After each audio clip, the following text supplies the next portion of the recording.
Welcome to the Silver Change Chronicles. This is a safe space where we believe finances don't need to be complicated. Today, we're going to discuss credit. According to Experian, credit is the ability to borrow money under the agreement that you'll repay the debt later.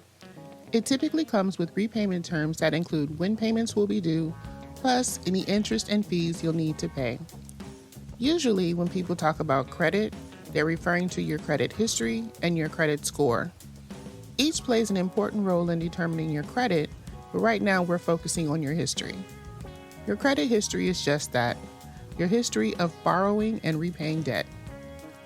Say, for instance, that you borrow $500 from Mark and promise to pay him back $100 per month over 5 months. Month 1, you give him $100. Great, you're right on track.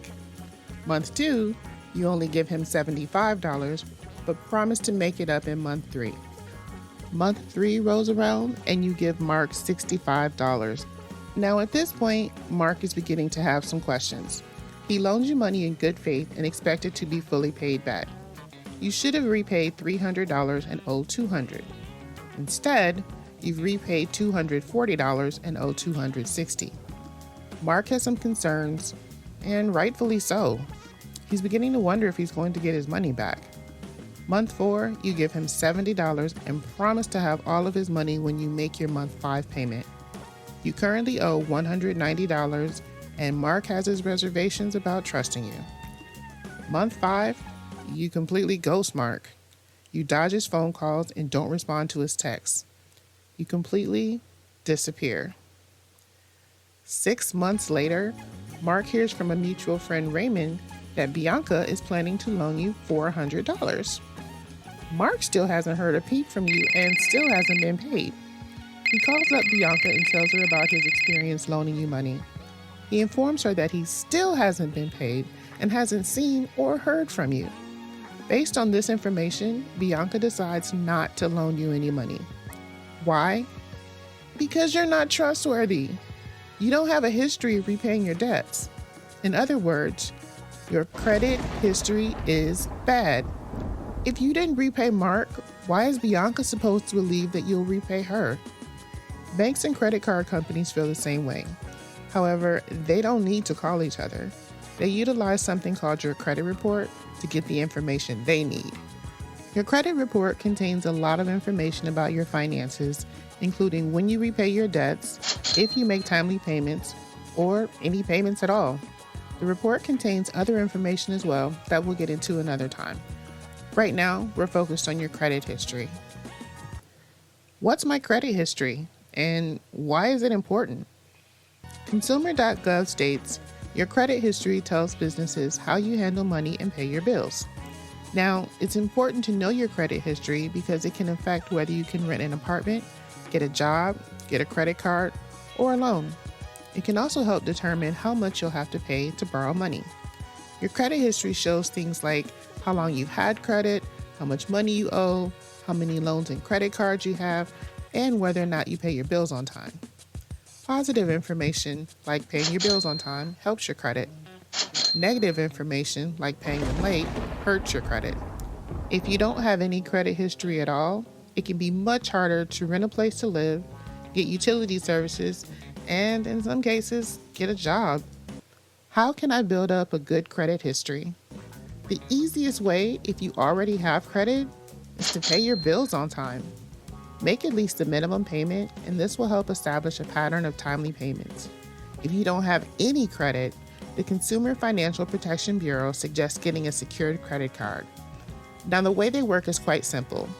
You put in an amount of cash, and you can spend up to that amount on the card. When you pay your bill, you restore your spending amount back to the amount that you put in. For example, you put in $200. You now have a $200 credit limit.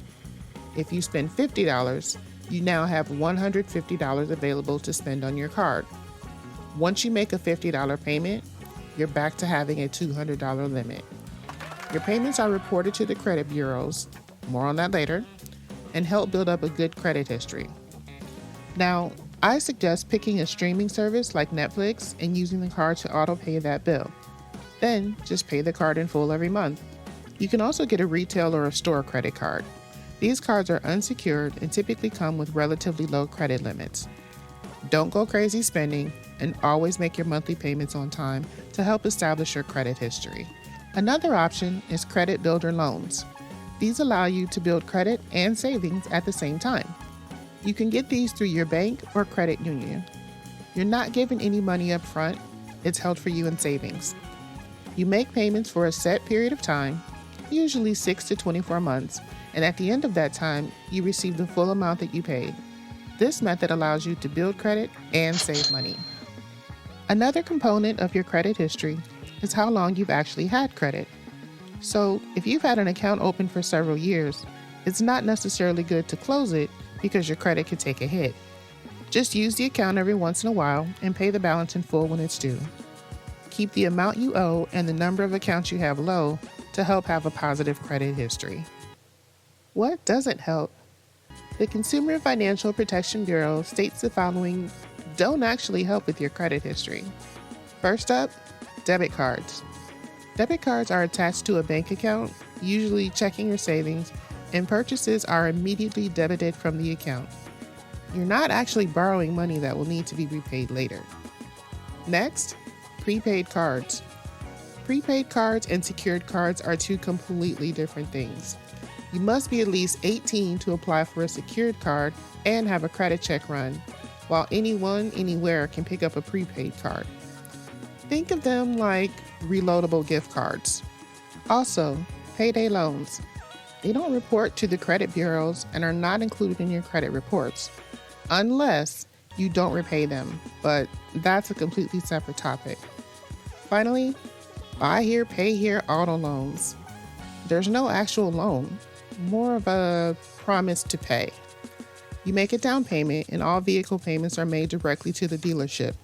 Usually, no third party is involved and no payment information is reported, unless you're late or miss a payment. High balances and opening multiple accounts at once are also a no-no. These moves can help decrease your credit. So, to sum it up, when people talk about credit, they're referring to your credit history and your credit score. Your credit history tells businesses how you handle money and pay your bills. The easiest way to build up good credit if you already have credit is to pay your bills on time. If you don't have credit, consider getting a secured credit card, a store card, or a credit builder loan. If you have an older line of credit, keep it open. Just don't forget to use it from time to time. Keep the amount you owe and the number of accounts you have low. Keep these easy steps in mind and you're well on your way to establishing a good credit history. Next, we'll talk about the second credit component, your credit score. Well, that about wraps things up for today.